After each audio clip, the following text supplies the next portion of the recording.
Allah subhanahu wa ta'ala, sending immense greetings and salutations upon the final Prophet Muhammad sallallahu alayhi wa sallam.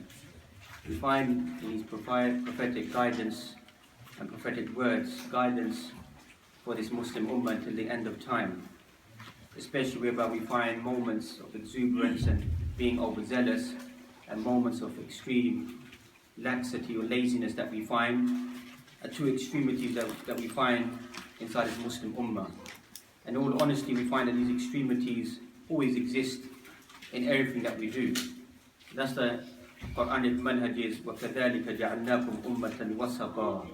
We made this ummah to become the middle nation, never to go to the two extremes.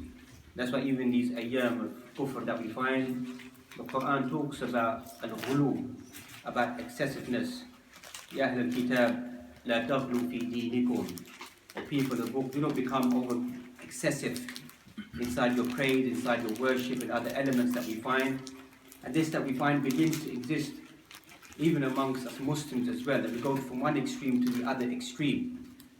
خَيْرُ الْأُمُورِ أَوْسَطُهَا. The best of affairs are remaining inside the middle. So we find that the asas of the Muslim is trying to use the word linguistically, perfect the fundamentals. مَنْ لَمْ يُتْقِنِ الْأُصُولِ حُرِمَ مِنَ الْأُصُولِ. Whoever does not know the principles of their faith, of their deen, will be prevented from coming to the fruits for the benefit. And thus we find that the whole min ma'ani of Tarbeeyyah that we find, of cultivation and pruning and educating, it has certain stages that we find. When people are not given the right stages, you find what is known as al-fawda. You find corruption beginning to take place. Because kullu man dabba wa habba, any single individual thinks that they have a solution or they have some form of Islamic credentials to begin to rectify people. And thus they begin to become overzealous. And when that, as they say, that smoke or that heat, it withers away, they return back, and even the basic fundamental things become a great big mountain for them. Becomes a great big burden for them. That you find that people كانوا يهتمون بالدين, were worried about the deen, حتى بزي الإسلامي, the Islamic dress or etiquette that we find, and after a short span of مراحل ستة شهور أو سنة that we find, or even beyond that, unfortunately, the person begins to drift away. And they find difficulty even holding fast the basic elements of the teachings of Allah subhanahu wa ta'ala. The role of the Muslim, وَلَكِنْ كُونُوا رَبَّانِيِّينَ بِمَا كُنْتُمْ تَعَلِّمُونَ الْكِتَابِ وَبِمَا كُنْتُمْ تَدْرُسُونَ. A teacher is the one who teaches, nurtures the people, and gives them, as Ibn Abbas mentions about this, is ilmun nafi', the beneficial knowledge that concerns them to help them to become a better individual. And likewise we find, when we lose focus towards al-akhirah, the Quran begins by talking about al-mu'minun. Who are they? الَّذِينَ يُؤْمِنُونَ بِالْغَيْبِ, who believe in the unseen. So that's when world politics, for example, don't fit into our paradigm and our understanding. Person doesn't become frustrated. Person doesn't despair. Person doesn't lose hope. وَلَا تَحْسَبَنَّ اللَّهَ غَافِلًا عَمَّا يَعْمَلُ الظَّالِمُونَ. Don't think that Allah subhanahu wa ta'ala is ghafil, is heedless, is unaware of what al-zalimun are doing. So some of us in our frustration, whether we take the law into our own hand or doing certain actions that we find, when the result is not presented in front of us, we begin to get frustrated. We begin to lose hope. We begin to drift away. And likewise we find the fundamentals what we're supposed to be carrying out in that devotion towards al-akhirah begin to wither away. Those mundane rituals we have to carry out, they become, may Allah excuse us, an obstacle for some of us. An obstacle after trying to think of such lofty goals, they become an obstacle inside our life. And that's when the person focuses towards the akhirah and rectifies the iman. You find inside in the hadith that each one of you rejuvenate, revitalize their iman. Because iman is like a thawb, it's like a garment, it withers away, becomes tatters, becomes rags, begins to have holes. You need to revitalize your iman, refresh your iman, to become focused back to Allah subhanahu wa ta'ala. Likewise, you find that if everything was just based upon that exertion of just going towards one direction and not finding moments of balancing oneself, you find that the malaika, the angels, will come down and begin to greet the believers, extracted from the hadith of Hanbala, whereby he mentioned that he feels that when he returns back to his family members, that he's committed some element of hypocrisy, of not having that same level of Iman while sitting with the Prophet ﷺ, وَالرَّسُولُ فِيكُمْ, the messenger is amongst you. And that's why Abu Bakr, he felt the same as well. But what did the Prophet ﷺ advise? Ya Hanzala sa'atan wa sa'atan. There's a time for you to be exuberant and to be focused inside your life, and there's a time that certain issues, they are mubah, they are halal. They are allowed for a person to do under the guidance of the Quran and Sunnah. They don't become an element of wasting one's time or focus towards al-akhirah. And thus we find that the hadith that we want to focus upon today, which came to mind, is اغتنم خمسا قبل خمس. Take benefit of 5 before 5. شبابك قبل حرمك. Your youth age before you fall old in age. وصحتك قبل سقمك. Your good health before you may fall ill. وغناك قبل فقرك. Your richness of having wealth and whatever you possess before you become in a state of being a poor individual. وفراغك قبل شغلك. Your spare time before you become busy.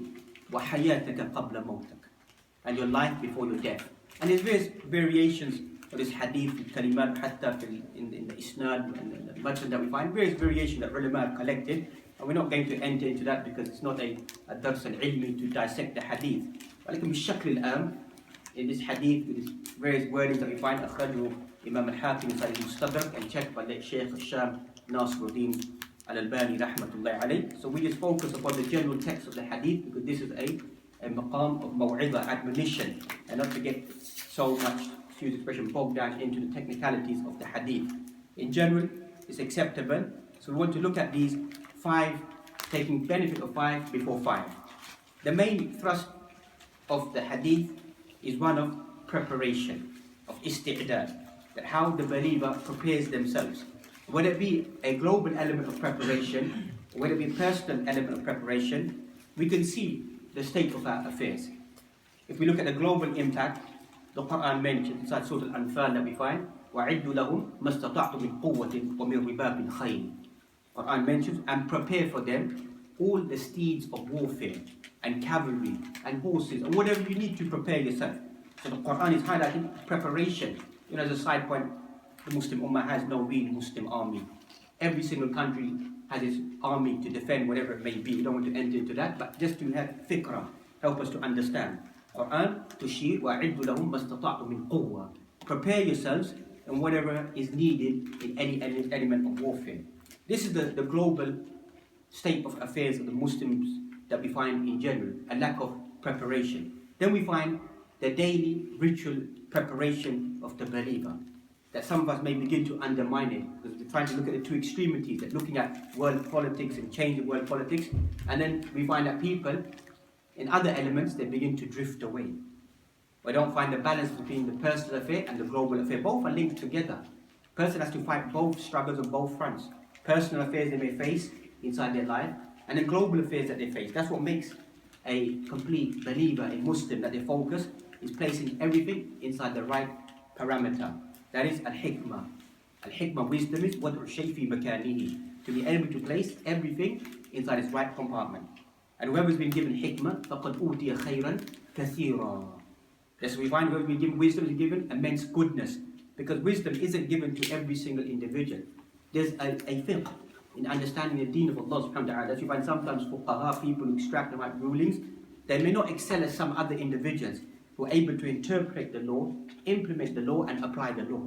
That they may go further beyond. That is from Allah subhanahu wa ta'ala, that He bestows wisdom upon whoever He wants subhanahu wa ta'ala. ذَلِكَ فَضْلُ اللَّهِ يُؤْتِيهِ مَنْ يَشَاءُ. That is the virtue and blessing of Allah subhanahu wa ta'ala, He bestows upon whomever He wants. But رَدُّ الْفِعْلِ الْإِنسان. But the real believing individual is وَأَحْسِنْ كَمَا أَحْسَنَ اللَّهُ إِلَيْكَ. Show goodness to people like Allah subhanahu wa ta'ala show goodness to you. So the person is exerting the effort to help people لِكَيْ يُخْرِجُهُمْ مِنَ الظُّلُمَاتِ إِلَى النُّورِ, to help people to come out of the realms of darknesses to the light of Allah subhanahu wa ta'ala. So the minor task that we find that some of us may begin to slacken, what is this minor task that the Quran tushir? Quran points to وَأَقِيمُوا الصَّلَاةِ. Some 80 odd occasions out of Quran. حتى الكلمة إقامة الصلاة. We study in deep حتى لغة والشرع that we find is different between وأدوا الصلاة, just perform the prayer, carry out the prayer. Quran says, وَأَقِيمُوا الصَّلَاةِ.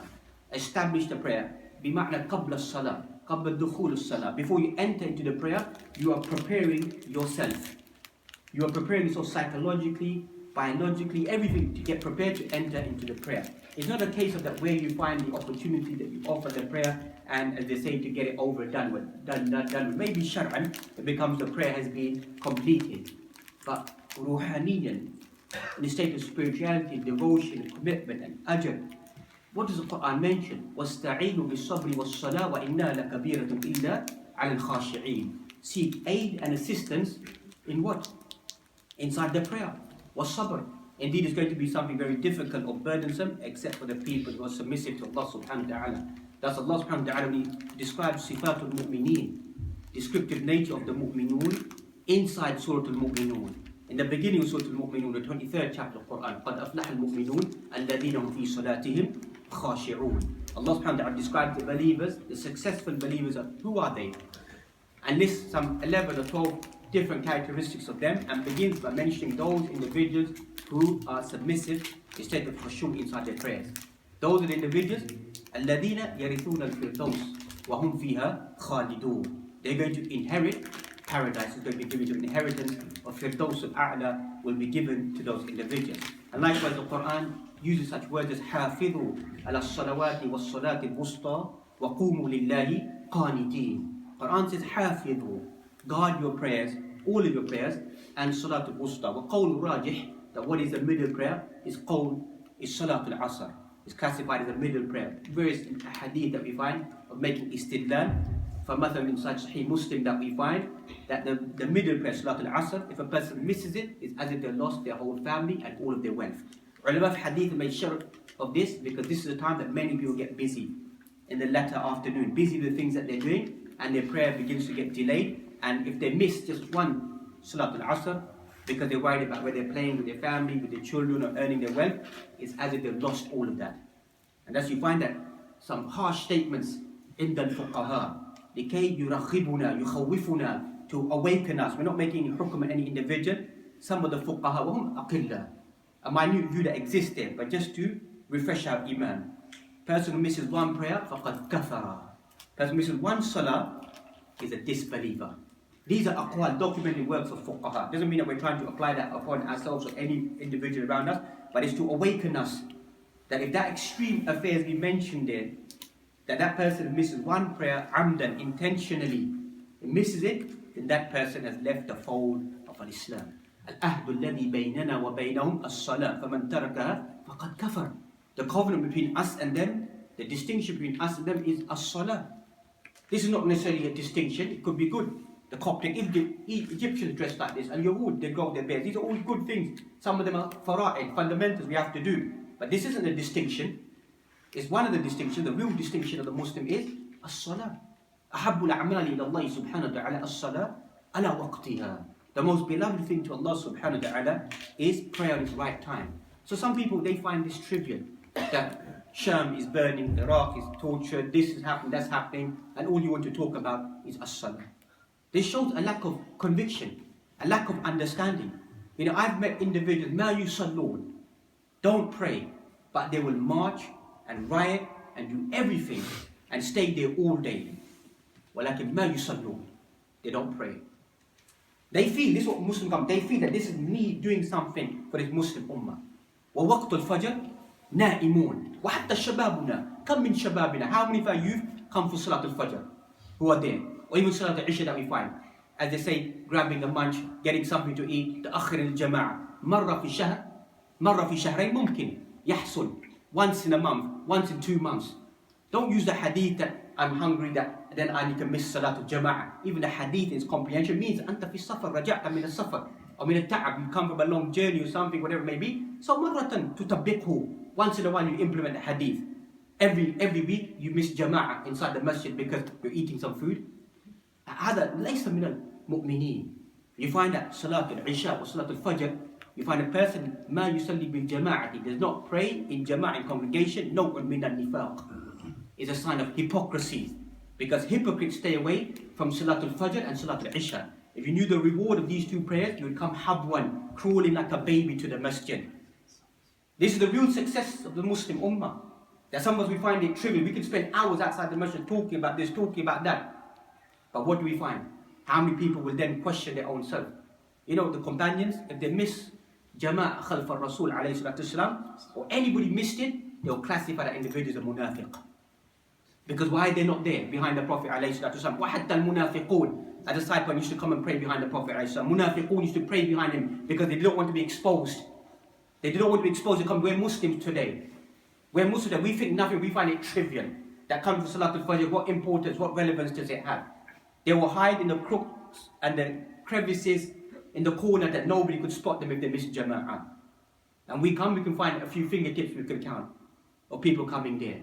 This is the real laziness we need to overcome. That many of us, we think that this is great things that we're conquering inside our life. Conquer your lust, your desires, your temptations. Don't look at the greater things. They will come eventually for people. That's why ulul azm min ar-rusul, people with lofty aspirations. Hatta ulama have written rasail kutub talking about people of lofty aspirations. Read the seerah. Read Sir A'lam al-Nubula, Imam Dhahabi, somewhat 15, 20 odd volumes in Arabic. Read them, talking about the lives of people who have lofty aspirations. كانوا قليلا من الليل ما يهجعون وبالأسحار هم يستغفرون. Very rarely do they sleep at nights. And the early part of the morning is seeking istighfar, forgiveness. We think that we're so busy in the things that we do. We think that certain moments in the weekend, a few hours here or there that we find is going to solve our problems. You find that 150 years of dismantling, that couple of 150 years that we find fi waqti Rasul alayhi salatu salam. If you go back to ayat inside Surah Al-Imran that we find وَأَعْتَصِمُوا بِحَبْلِ اللَّهِ جَمِيعًا وَلَا تَفَرَّقُوا. Read the tafsir of these ayat, some verse 104 of Surah Al-Imran onwards that we find discussing about the Muslim Ummah being divided. What is Al-Ansar? It is the coming together of two tribes, Al-Aws wal-Khazraj. And what was taking place by Al-Yahud at that time? Making Al-Aws wal-Khazraj fight amongst themselves so they could then control Medina. They can control Medina. Just like today that we find rivalry, infighting amongst Muslims that we find, and then just divide and conquer, split up the Muslims, take over their lands, their properties and everything that we find, and overcome us individuals. And as we find that even inside blessed areas that we find, it may sound harsh for many of us, even Baytul Maqdis, people talk about liberating Palestine that we find. How many people come there for Salatul Fajr? How many people are there? It's a fact, it's documented. Where's that zeal? Where's that passion? Where's that devotion? So this is a laziness that we need to overcome. And thus we find that Allah subhanahu wa ta'ala encourages us to respond to every call. Do the best. So ulama of hadith mentioned, every time you read a hadith, and it may not be something which you have to do, at least once in a while, try to implement the hadith. Don't learn knowledge for the sake of knowledge. This is becoming more and more common inside Al-Shabab, more and more. It's just al-ilm, likasb al-ilm. Learn knowledge for some gaining of knowledge. إنما العلم للتطبيق. Ilm, knowledge, is for implementation. Thus you find that Allah subhanahu wa ta'ala sent down كتاب أنزلناه مبارك ليدبروا آياته وليتذكر أولو الألباب. Allah subhanahu wa ta'ala sent down the book, the Quran, to ponder and to reflect upon it. Imam al-Hasan al-Basri mentioned يدبروا آياته ليطبقوا القرآن, to implement the Quran. The Quran is to be implemented inside your life, to follow the Quran. And if Allah subhanahu wa ta'ala gives a person tawfiq and ability to remind themselves, remind other individuals, هذا من الله, نور على نور, from Allah subhanahu wa ta'ala. أما قصدك وغايتك, your whole intent of your life just becomes قصب العلم, to then find aqwal, to find statements, to make tanqeed al-nas, to say this about this, say this about that person. What is the benefit of that? Person doesn't gain knowledge just to make fawda between people. Person أولا رفع الجهل, to excuse himself from ignorance. لكي تعبد الله على بصيرة, to worship Allah subhanahu wa ta'ala upon foresightedness, upon ilm, be able to worship Allah subhanahu wa ta'ala appropriately. Likewise you find إنما يخشى الله من عباده العلماء. Quran said that people who fear Allah subhanahu wa ta'ala are ulama, who understand the ayat of Allah subhanahu wa ta'ala, implement that inside their life to get them close to Allah subhanahu wa ta'ala. But many of us, we don't feel that is the role of ilm. That is the benefits of ilm, thamaratul ilm. What are the fruits of ilm? That's why Imam Ahmad rahmatullah praised a certain individual. And his students around him, he said that, how can you praise such an individual? وَلَيْسَ بِفَقِيهٍ wala mujtahid, wala muhaddith. Person isn't a scholarly individual, he isn't like such and such type of individual, but he has ra'sul ilm, he has the head of ilm, he has khashyatullah, he has the fear of Allah subhanahu wa ta'ala. As we find some of the awam min al-nas, some of the average people amongst us, they become better than us. We have all this ilm, but we don't implement, we don't live by it, but they hold fast to the things that they've learned inside their life and they carry it out. So a person reads and they study to respond to the call, to remove the laziness, to awaken themselves. As the Quran mentions, استجيبوا لربكم من قبل يأتي يوم لا مرد له من الله ما لكم من ملجأ يومئذ وما لكم من نكير. استجيبوا, respond to the call of Allah subhanahu wa ta'ala before something or calamity before you comes upon you. Likewise, يا أيها الذين آمنوا استجيبوا لله وللرسول إذا دعاكم لما يحييكم. Or you believe, respond to the call of Allah and then the call of His Messenger to that which will give you life. The Quran and the Sunnah gives the person an intent, gives a person a purpose in life. That's what the response, when a person responds to the Quran, responds to the Sunnah, it awakens the individual. That's why the masses of the people, they are dead, they are living, but they are dead according to the Sharia, because they don't respond to the call of Allah subhanahu wa ta'ala. That is what Allah subhanahu wa ta'ala wants from us, to awaken us to respond to the call. يَا أَيُّهَا الَّذِينَ آمَنُوا ادخلوا في السلم كافة ولا تتبعوا خطوات الشيطان. Or you believe, enter to Islam in totality. فاتقوا الله ما استطعتم. Do as much as you can of Islam that you can do to the best of your ability. Follow it inside your life. And that's what a Muslim should be. Wherever there's certain actions they have to do, or they've been encouraged to do, they try to do that inside their life to get closer to Allah subhanahu wa ta'ala. And thus we find that Allah subhanahu wa ta'ala mentions لِلَّذِينَ اسْتَجَابُوا لِرَبِّهِمُ الْحُسْنَى.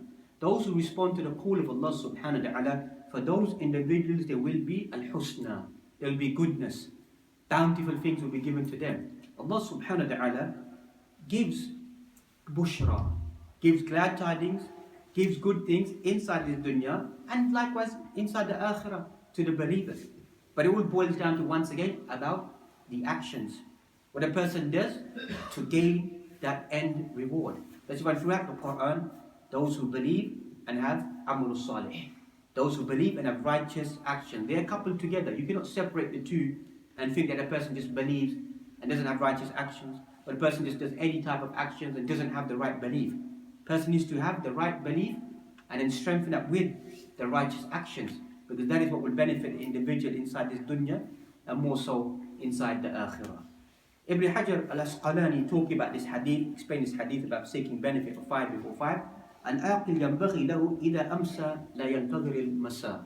The intellectual individual is the one who in the evening doesn't wait till the morning, and in the morning doesn't wait till the evening, because the person knows that the ending will be coming. And obviously this is just possibly paraphrasing the famous hadith that we find. If you come to the evening, إذا أمسيت فلا تنتظر الصباح وإذا أصبحت فلا تنتظر المساء. If you come to the evening, don't wait for the morning. In the morning, don't wait for the evening. You take from your life before your death. You take from your health before you fall sick. So here Ibn Hajar al-Asqalani is highlighting the same point, that person, when they look at such a hadith, it's about preparation, because these فهذه الخمسة لا يعرف قدرها إلا بعد زوالها. No one really will be able to give its due right of these 5 elements until they're lost. That's what most of us become. When it's taken away from us, that's when we begin to reflect, as Imam al-Mannawi, Sahib al-Fayd al-Qadir, mentions, that the person doesn't give due relevance to this until it's taken away from them. Then they begin to reflect upon the life what's gone past them. Likewise, you find Ibn Atiyya inside his Tafsir al-Muharrar al-Wajiz, Tafsir al-Karim al-Aziz, وَسَارِعُونَ فِي الْخَيْرَاتِ. وَيُسَارِعُونَ فِي الْخَيْرَاتِ, they race in doing good deeds. And then he brings this hadith to discuss about racing in doing good deeds. That a person doesn't wait. Person is, whenever they have the opportunity, they're always racing to do good deeds. Obviously, there's certain moments that we find al-amakin wal-mawatin, certain stations, certain places, certain times and locations are more beloved to Allah subhanahu wa ta'ala. The person needs to use those moments to increase inside their ibadat. But we find that in a normal day that we find, حَبُّ الْعَمَلِ إِلَى اللَّهِ سُبْحَانَهُ وَتَعَالَى أَدْوَمُهَا وَإِنْ قَلَّا. The most beloved actions to Allah subhanahu wa ta'ala are actions which are done on a regular basis, even they happen to be minute or small. So a person may excuse the expression, boast that all Ramadan they read the Quran and the rest of the year don't read the Quran. But a person yawmin every day, yaqra safha, reads a page, reads 2 pages, whatever it may be, is our ability, and reads it every single day throughout the year, is far better than a person who just focuses it upon once inside the month that we find. So that's the distinction that we find, that a person may take moments of passion, of zeal, and let that carry out throughout the rest of the year. Based upon the hadith that we find, al-Jum'ah ila al-Jum'ati wa Ramadan ila Ramadan. We find one Friday prayer to another Friday prayer, or Salah ila Salah, one prayer to one Salah, one Jum'ah to another Jum'ah, one Ramadan to another Ramadan is kafarat. The expiation of sins, whatever takes place between the two. Meaning that the impact, the ulama of hadith will mention, the impact of one prayer, the iman of one prayer leads you to the following prayer. That when your iman begins to go down, your iman is increased with another prayer. So the impact of one prayer, the impact of it is in between that short span of time. The impact of one Jum'ah to the next 7 days carries on to the following Jum'ah.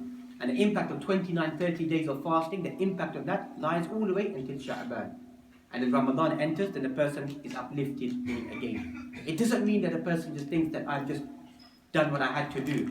This was becoming more and more a culture inside our lives and our practice, that we find that I've done what I had to do. There's more that we could do. There's more that we can exert in ourselves and do better than that. Likewise, the famous hadith that we find, نِعْمَتَانِ مَغْبُونٌ فِيهِمَا كَثِيرٌ مِنَ النَّاسِ الصِّحَّةُ وَالْفَرَاغُ. 2 blessings that many individuals are lost regarding it. They're unaware regarding it. الصِّحَّةُ وَالْفَرَاغُ is good health and spare time. That people fail to avail these opportunities. So these 5 elements that we find, avail your youth, when you're young, your health, your wealth, your time, and your life. This is what a Muslim should be focusing inside their life. And even all of these 5 elements, they all, in general, they begin to overlap at times, whether it be inside Quranic ayat, inside hadith traditions that we find. And even all of them can come together. As we find one of the best examples, if you look at Surah Al-Asr, inside there, the surah talking about time, etc. that we find, Imam Shafi'i mentioned about this surah, if only this surah was sent down, it would suffice this Muslim ummah. If only this one surah was sent down, it would suffice this Muslim ummah. وَالْعَصْرِ إِنَّ الْإِنسَانَ لَفِي خُسْرٍ إِلَّا الَّذِينَ آمَنُوا وَعَمِلُوا الصَّالِحَاتِ. Indeed, by time, man is in a state of loss. Even this, if you rakiz al-kalimat, Arabiya, look at these words in great detail, dissect them, that you find, it doesn't say man is in loss. It said, verily indeed man is in a state of loss. That's a rough rendition in the English language. Because tawqeed ba'da tawqeed. Overemphasis again and again and again that there is definitely most of mankind are in a state of loss. Except for those who believe and carry out the righteous actions. And who encourage one another towards the truth, cooperation upon the truth, and likewise towards patience, they encourage one another. And that's they mention that time is the most easiest thing to lose. Why is Allah subhanahu wa ta'ala making al-qasam bil-waqt? Why is Allah subhanahu wa ta'ala taking a promise by time? And as a side point, you find that throughout the Quran, Allah subhanahu wa ta'ala is always revolving anything related to time. Wal-qamar, wal-shams, wal-duha, wal-nahar, that we find, wal-asr, wal-fajr, wal-duha, wal-layl. Throughout the Quran that we find, always Allah subhanahu wa ta'ala takes moments of time, moments there, for what purpose? To send out the message to avail opportunity. And that's we find from amongst these signs of the creation, night and the day, that we find, and likewise the creation of the sun and the moon. For the person, لِمَنْ أَرَادَ أَنْ يَذَّكَّرَ أَوْ أَرَادَ شُكُورًا. Whoever wants to ponder and become grateful. And then straight after that, Allah subhanahu wa ta'ala mentions, what after straight this ayah? Inside Surah Al-Furqan. Allah subhanahu wa ta'ala mentions, وَعِبَادُ الرَّحْمَنِ الَّذِينَ يَمْشُونَ عَلَى الْأَرْضِ هَوْنًا وَإِذَا خَاطَبَهُمُ الْجَاهِلُونَ قَالُوا سَلَامًا. شيء عجيب. إذا ركزتم على القرآن, the Quran, every single word, if you study in great detail, you find what is known a deep science. Some of the ulama begin to question about it. ولكن صراحة there is a great deep science. What is known a ربط بين الكلمات والآيات والصور. A link of words inside the Quran, ayat inside the Quran, and surahs inside the Quran. That Allah subhanahu wa ta'ala uses certain words and moves from certain verses to another verse, from one topic to another topic, to one theme to another theme. There is a deep science in that. That's what Imam Suyuti wrote a whole magnanimous work talking about link of ayat inside the Quran. You know, some ulama, they don't focus so much upon it, but there is a deep element of science of Allah subhanahu wa ta'ala choosing and selecting certain words and certain passages and placing them there. So after speaking about the creation of the night, the day, the sun and the moon, then highlighting that Ibadur Rahman, servants of Allah subhanahu wa ta'ala, those individuals that who worship Allah subhanahu wa ta'ala, are focused on their devotion, and they don't get derailed, they don't get distracted. وَإِذَا خَاطَمُ الْجَاهِلُونَ قَالُوا سَلَامًا. Ignorant individuals, they pester them, they disturb them, they try to derail them, try to take them away. Because you find that to gain something, there's going to be obstacles. A person shouldn't think that in a moment of time a person gains certain things. حتى في العلم that you find is تعب مشقة. Inside ilm that you find is hard, it's difficulty, there's obstacles. Not everyone avails or gains that knowledge that is due right. That all of us may think that it's something basit, something simple and easy. It is the ilm is thaqeel. Knowledge is something very, very heavy, very, very powerful that we find. لو أنزلنا هذا القرآن على جبل لرأيته خاشعا متصدعا من خشية الله. We sent down this Quran on a mountain or cleft it asunder. That's what ilm is. And Quran is something heavy upon the heart and the mind of the individual. Allah subhanahu wa ta'ala, returning back to the purpose of the human being upon this earth, numerous ayat inside the Quran to encourage us to not have this laxical approach or this approach of what we find excessive entertainment. We're not against, if we can use such words as Islamic entertainment aside, but there's no such thing as Islamic anashid. It's just anashid. You can't give it the title of being Islamic. Just call it anashid, whatever it may be. But the point here being is about being focused, about focus inside our lives and looking at greater objectives, greater goals, greater achievements that we find. And if a person understands that what are they doing on the face of this earth? أَفَحَسِبْتُمْ أَنَّمَا خَلَقْنَاكُمْ عَبَثًا وَأَنَّكُمْ إِلَيْنَا لَا تُرْجَعُونَ.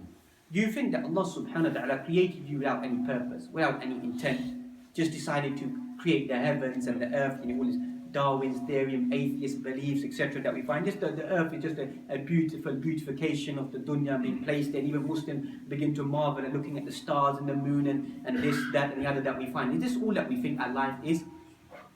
فَصِيحُوا فِي الْأَرْضِ, go and explore the land, that's it? No. أَفَحَسِبْتُمْ أَنَّمَا خَلَقْنَاكُمْ عَبَثًا وَأَنَّكُمْ إِلَيْنَا لَا تُرْجَعُونَ. Ishara, hatta Allah subhanahu wa ta'ala is talking about the beauty of this world and whatever it may be. Do you think that you're not going to return back to us? That's what Allah subhanahu wa ta'ala is trying to highlight. Allah subhanahu wa ta'ala mentions, أَيَحْسَبُ الْإِنسَانُ أَن يُتْرَكَ السُّدَى. Does the human being think we're going to just leave you alone? That's it, you're just placed upon this earth. تأكل وتشرب وتنام. You eat, you drink, you sleep. كالبهائم. You know the Quran, look how unique the Quran is. Quran mentions أولئك كالأنعام بل هم أضل. هؤلاء, and this festive period that we find. Quran, they get very offensive, don't they? But the Quran is highlighting truth. They eat, drink, sleep, fornicate, defecate. That's it. أولئك كالأنعام بل هم أضل. Quran says they're like cattle, like beasts. But you know the beast? He knows his way to find his pen, to his stable. He finds his way home. Ha'ulai, you might find some of them, may Allah guide them, asking for a bus fare or ticket fare or a taxi to get home, isn't it? أُولَٰئِكَ كَالْأَنْعَامِ بَلْ هُمْ أَضَلُّ. That's what the Quran says, they're more astray. Quran is saying that at least the beast will find his way home, but they become so astray because their whole life becomes what? It's shahawat, it becomes desires, intoxicating themselves, losing themselves. They don't know what their intent is, what their purpose is. And likewise, you find, sorry to mention such harsh statements, even amongst our own Muslim youth at the moment, it has become common practice to live a life of ma'asi, of disobedience, and then to become obedient to Allah subhanahu wa ta'ala. When many of us were growing up, كَانَ نَادِرًا. It was very rare that Muslim youth was involved in haram things, that one person would stand out. Now it's the opposite. Most Muslim youth live haram lifestyle, do haram, then they find guidance. We're not making them feel bad, but this is why a lack of engagement inside society to awaken society. You find a famous hadith that we find that Allah subhanahu wa ta'ala marvels at a young individual, la sabwata lahu. The person has no, what ulama, Imam Mannawi, Sahih Mufaid al-Qadir mentions, la yamilu ila al-hawa. La sabwa lahu, bima'na this person, young individual, doesn't go towards temptation and desires. And he mentions, inna hadha nadir. This is very, very rare. It's very rare that a young individual tries to stay away from temptations and desires. That's why Allah subhanahu wa ta'ala marvels at this individual, praises this individual. And this is all going back to this hadith. gain when you're a young individual. Gain benefit when you're a young individual. That's why we find 7 types of individuals under the shade of Allah subhanahu wa ta'ala, whereby there will be no shade. شاب نشأ في طاعة الله في عبادة الله. A young individual who grew up spending their life obeying Allah subhanahu wa ta'ala. That's a virtue. That's a blessing. Imagine that 7 will be under the shade of Allah subhanahu wa ta'ala.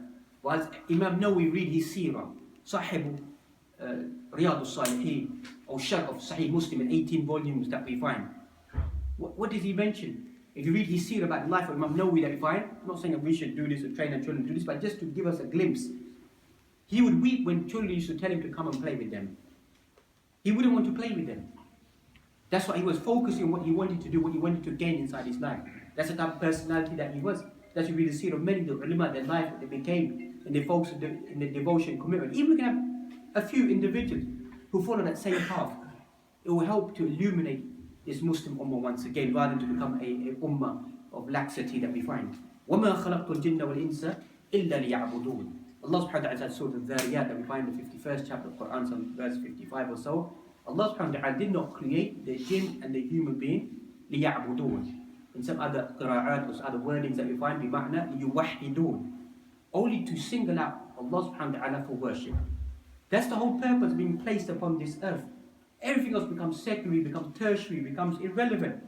That the real essence of being placed upon this dunya is ibadatullah.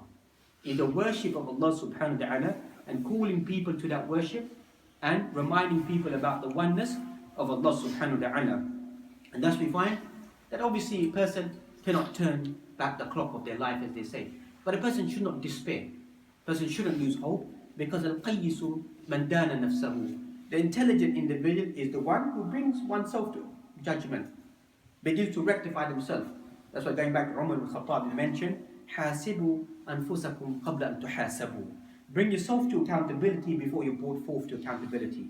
That's an intelligent individual who sees what's taking place in their life, what's taking place inside their life. What do they need to do? What do they need to retract inside their life? What do they need to improve inside their life? And they become focused towards that. That's the Quran mentions, قُلْ يَا عِبَادِيَ الَّذِينَ أَسْرَفُوا عَلَىٰ أَنفُسِهِمْ لَا تَقْنَطُوا مِنْ رَحْمَةِ اللَّهِ.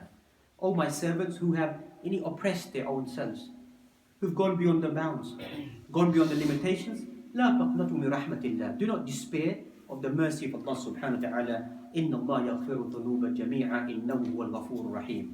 Indeed, Allah subhanahu wa ta'ala wipes out all sins.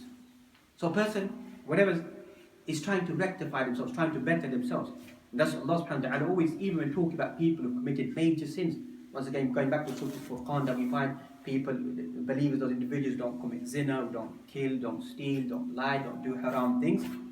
And whoever does those actions, then they repent and do righteous actions, turn back to Allah subhanahu wa ta'ala. فَأُولَٰئِكَ يُبَدِّلُ اللَّهُ سَيِّئَاتِهِمْ حَسَنَاتٍ وَكَانَ اللَّهُ غَفُورًا رَحِيمًا. Allah subhanahu wa ta'ala mentioned that He will change their bad deeds into good deeds. This is the blessing of Allah subhanahu wa ta'ala. Allah subhanahu wa ta'ala has no benefit in punishing this Muslim ummah. That some of us may think, Allah subhanahu wa ta'ala, even all this taking place at the moment around us, it is hikmatullahi baligha. It is the immense wisdom of Allah subhanahu wa ta'ala, which there is no doubt regarding that, to awaken us once again. أَوَلَا يَرَوْنَ أَنَّهُمْ يُفْتَنُونَ فِي كُلِّ عَامٍ مَرَّةً أَوْ مَرَّتَيْنِ ثُمَّ لَا يَتُوبُونَ وَلَا هُمْ يَذَّكَّرُونَ. Don't they see that they'll be tested once in a year, twice in a year, that they may repent and turn back to Allah subhanahu wa ta'ala? That's what all this is.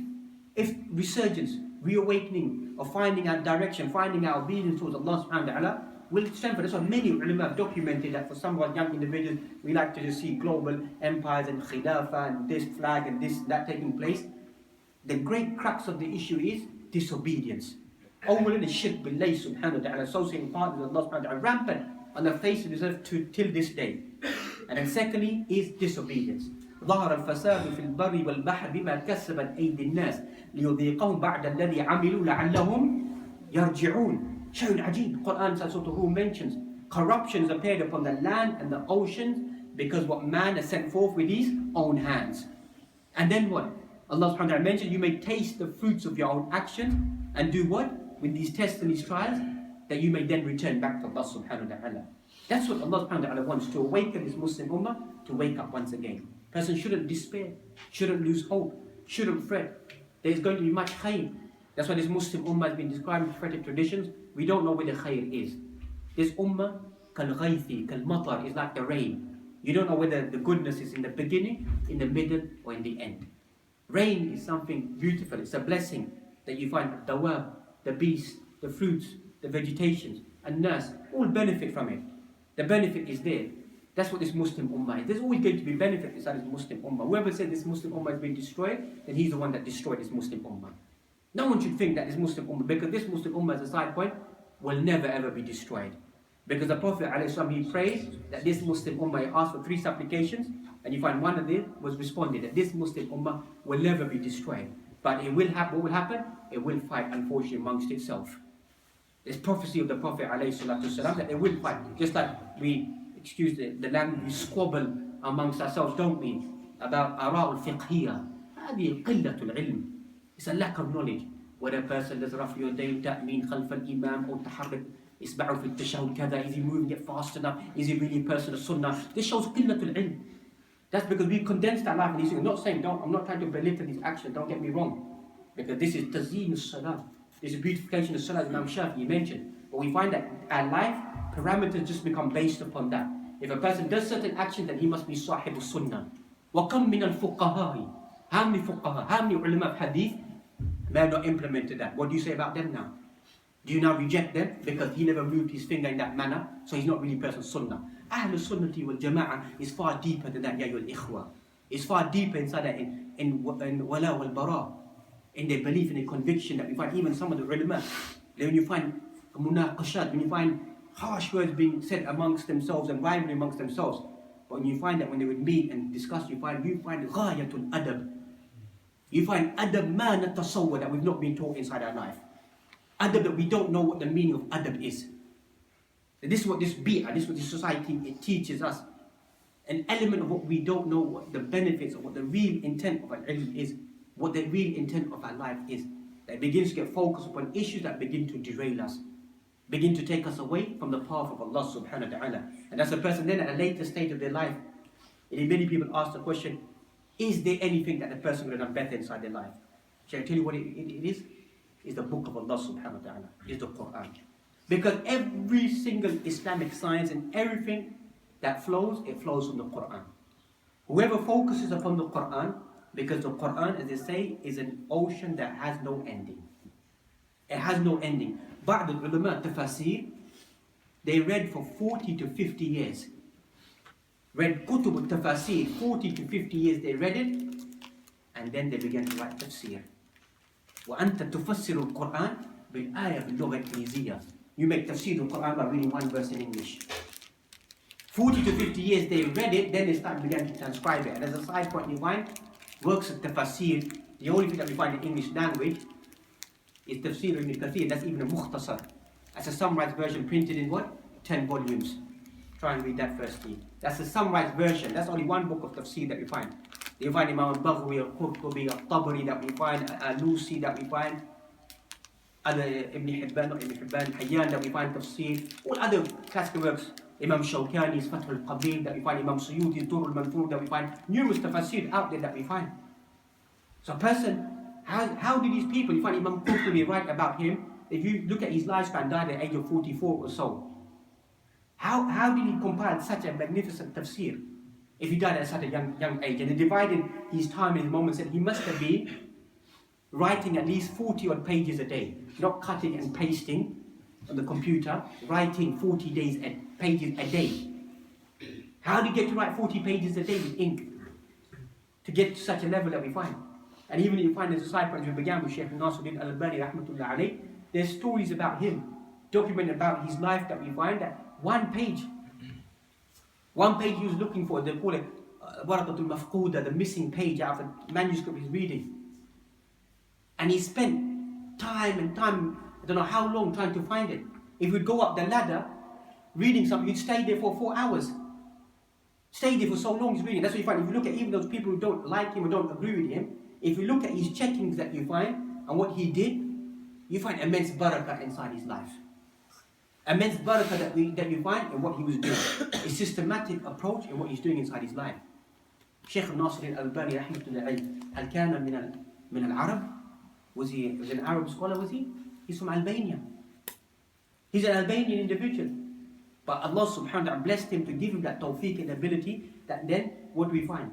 In an ummah, this ummah, you find that people who've gone past, they're just forgotten about.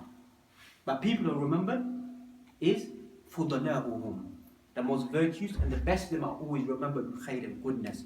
And that's what a person needs to be remembered with khair and goodness towards the people. Likewise, Allah subhanahu wa ta'ala continues these ayat about individuals going away from the path of Allah subhanahu wa ta'ala. Likewise, وَيَوْمَ يَعَدُّ الظَّالِمُ عَلَى يَدَيْهِ يَقُولُ يَا لَيْتَنِي.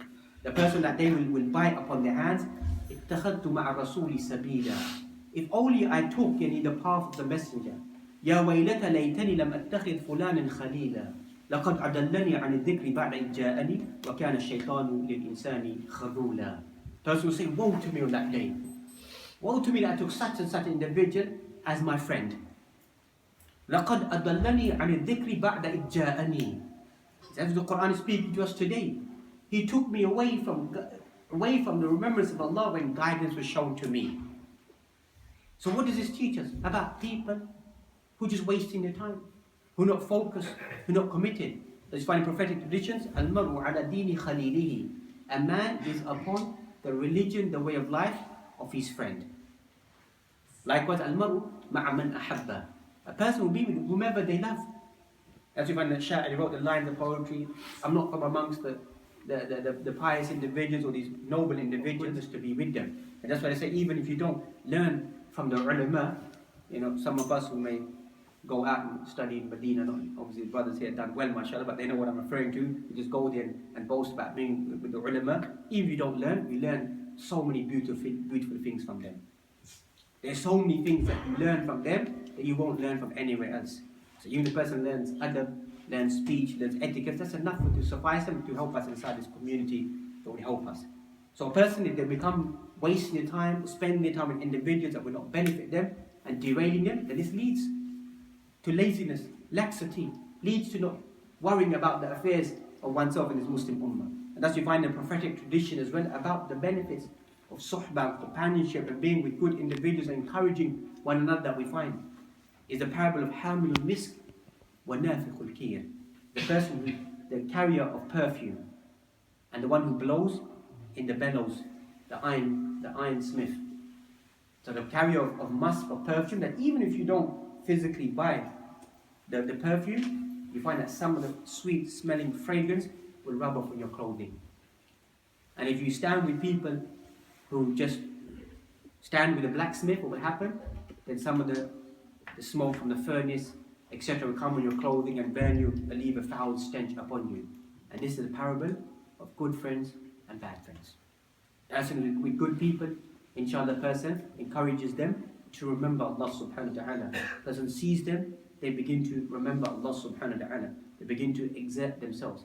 So friends need to be good friends and encouraging the people around you. Many people we find as they come from various backgrounds and various activities. Our job as a Muslim is to encourage them, to remind them, وَذَكِّرْهُمْ بِأَيَّامِ اللَّهِ. Remind them about the days of Allah subhanahu wa ta'ala to become better individuals. Don't think that the companions, obviously here we're talking about in the concept of seerah, that they had certain actions that they'd done. That if you looked at the state of Jahiliyyah at that time, it's something we cannot even imagine. But the sending of the Prophet ﷺ, it brought them out of the realms of their darknesses and brought them to that nur of Allah subhanahu wa ta'ala. That's what guidance does. That's why even some of the ulama that you find about them, you read about their life, or a person reads and thinks, marvels at them. And then if you look at the seerah of some of these individuals, Fudayl ibn Iyad, if I'm not mistaken, they highlight Fudayl ibn Iyad was a highway robber. He was a robber. And then Allah subhanahu wa ta'ala, then He changed his life, and now he becomes many works of tazkiyah and quotations that we find are referring back to him. Imam al-Baghawi inside his tafsir quotes him a number of times as well. So look at the virtue of Allah subhanahu wa ta'ala. That Allah subhanahu wa ta'ala can take any individual, if the person becomes mukhlis, becomes sincere inside their life, and change, bring much khair and goodness out that individual. Even Imam Mahdi, that the whole Muslim ummah is waiting, as well as various books that have been written, Thalathatun three individuals the whole world is waiting for. If you read Sifat of Al-Mahdi that we find, as ulama have concluded, he's not a scholar. According to hadith that we find, is going to be an individual that Allah subhanahu wa ta'ala will rectify him.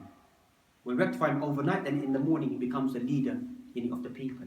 So some of us may have this connotation that Imam Mahdi may be this divine religious individual and is going to come. Yes, we want this Muslim Ummah to be rectified. We want this Muslim Ummah to return back to its glory. And it will come, there's no doubt about that. It's just, these are only days that we alternate between mankind. And the person, all that they can do is remain focused. Because even if we don't meet those days, that our life may be taken before that. So that's when a person will begin to then say, the Quran mentions, حَتَّى إِذَا جَاءَ أَحَدَهُمُ الْمَوْتِ قَالَ رَبِّ ارْجِعُونِ لَعَلِّي أَعْمَلُ صَالِحًا فِي مَا تَرَكْتُ. Then a person is going to say, oh my Lord, let me go back to this dunya and carry out righteous actions upon this earth. كَلَّا إِنَّهَا كَلِمَةٌ هُوَ قَائِلُهَا وَمِنْ وَرَائِهِمْ بَرْزَخٌ إِلَى يَوْمِ يُبْعَثُونَ. These are only vague words, they're empty words. You had enough opportunity on this world to do the right actions you need to do. And now you're saying when death has come upon you, or you leave in this dunya, رَبِّ ارْجِعُونِ. Oh my Lord, let me come down upon this earth and let me do righteous action. That's why the side point, you find that inside Jannah, there's no actions. You know, people think there's zeal and passion, when I get to Jannah, I'll start praying, I'll start doing this, I'll start doing that. Yeah, that's a dunya, here, مكان العمل. وَلَكُمْ فِي الْأَرْضِ مُسْتَقَرٌ وَمَتَاعٌ إِلَى حِينٍ. This is the place, مَزْرَعَ الدُّنْيا. This is the planting seeds for al-akhirah. There's no worrying about as-salah inside Jannah. There's no worrying about as-salah or fasting or hajj. There's no worry about that. So this shows our mentality state of affairs. Or we begin to leave things to a later stage. In the Quran, the manhaj of the Quran is very accurate. Even aside when you study Surah Yusuf that we find, the brethren of Yusuf alayhi salam that we find, what was their mentality that summarizes many of us today? That we're going to carry out this action of whether to throw him into the well or to kill him, etc. We find, وَتَكُونُ مِنْ بَعْدِهِ قَوْمًا صَالِحِينَ. Then after this, we're going to become righteous individuals. How many young Muslims today, some Muslims, subhanAllah, there's no exaggeration. They'll come and say to me, Shaykh, we know this is haram and this is like this, this is like this, this is like that. And hatta yarwi a hadith, narrating a hadith to me and telling me this. But where's the action? Where's the implementation? Or making nooks and crevices and Yahud inside. No, the hadith means this, but it still means we can do this. Hadith says this, but I can still have shisha and maybe because it's not quite clear. وتعرف الأدلة, all الأدلة. لما كنا في الجامعة, if the question came about ما هو حكم التدخين في الإسلام. What is the ruling of smoking cigarettes inside Islam? Students write pages after pages, back after research everything. This is Jamiat al-Islamiyah. Come out the exam. Wrote a whole essay about how smoking is haram. Come out and have a cigarette. Rip the paper up, throw it in the bin. If I ever get to become your teacher, that's what I will do. Rip it up, throw it in the bin. That's you find that some of our teachers should walk into the second, with somebody watching television, the satellite dishes, whatever it may be. They would despise those teachers. They would despise those teachers. وَحَتَّى لَمَّا كُنَّا نُسَجِّلُ الْمَوَادِ. You should write down certain subjects. People should come and say, Shaykh Fulan, لا تأخذ هذه المادة عنده. Don't take this subject with that teacher. قلنا ليش لماذا؟ لأنه متشدد. He's a harsh teacher. He's not a harsh teacher. لأنه يطبق السنة. Because he implements the sunnah. And wallahi, I learned that those were the best teachers. Who always wanted khair and goodness. That's what they wanted for the students. They weren't there because, don't think study Islamic studies, it's just a shahada. It's just a testimony. You can just rip it up, throw it in the bin, doesn't mean anything. Doesn't mean anything that all of us become baffled and bamboozled that we do this now. It's what you learn, you benefit from it. For the action that before the time comes for the individual, that they return back to Allah subhanahu wa ta'ala, ask Allah subhanahu wa ta'ala to return me back to this dunya. Likewise in our normal affairs as well. How many of us will be losing hope? Or will lose hope? Or lose that focus? And then when death comes upon us, then we begin to worry, if only I did this, if only I done that. So thus we find in conclusion that on the day of judgment, all this is paraphrased in another hadith that we find, that the foot of son of Adam will not move until he's asked about his time, about his waqt, his age, about his money, how he earned his wealth, how he spent his wealth, how the person gained the knowledge, and what they've done with that knowledge they gained, and about their body as well, how they took care of their body. All these affairs that we find, all of us will be asked about. So these are the 5 affairs I wanted to really touch upon that all of us should begin to, as I began, we begin to prepare ourselves to be worried about these affairs when we're young individuals before we become older. As a side point, young is anybody under the age of arba'in, according to Islamic meanings. So alhamdulillah, most of you know above 40. So anybody under the age of 40 is classified as a young individual according to Sharia. So below 40, obviously, alhamdulillah, someone's past that. But we still haven't reached wisdom. But wisdom that we find, that's why it's just to alleviate the atmosphere. We find that once a person came, Ibn Taymiyyah, I think he talks about it with Imam Ghazali. I'm not promoting the views of Imam Ghazali, but just min bab al-tazkiyah that we find in works of Ihya al-Din, we find many discrepancies inside it. But min bab al-tazkiyah that we find Imam Ghazali, that he mentioned that a person came to him and asked him the question that, I want to gain wisdom. How can I gain wisdom inside my life? So he said to him that for 40 days, become sincere. 40 days are blessed, isn't it? Blessed number of days, eh? قد يكون استدلال من القرآن. Musa alayhi salam went for 30 days, Allah subhanahu wa ta'ala increased it, became what? 40 yawm became 40 days that we find.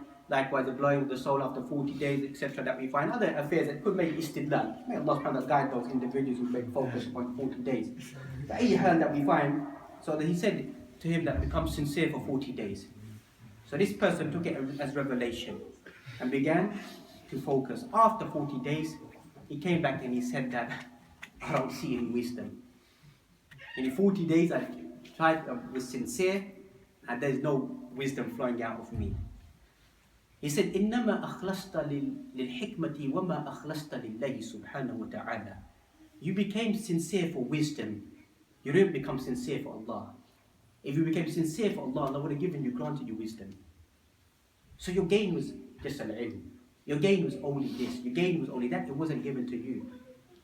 Thus you find, وَاتَّقُوا اللَّهَ وَيُعَلِّمُكُمُ اللَّهُ. Fear Allah and Allah will teach you. Fear Allah, Allah subhanahu wa ta'ala will teach you, open up the understanding of the Quran and Sunnah. May Allah subhanahu wa ta'ala give us the ability that at a young age to benefit before we become old.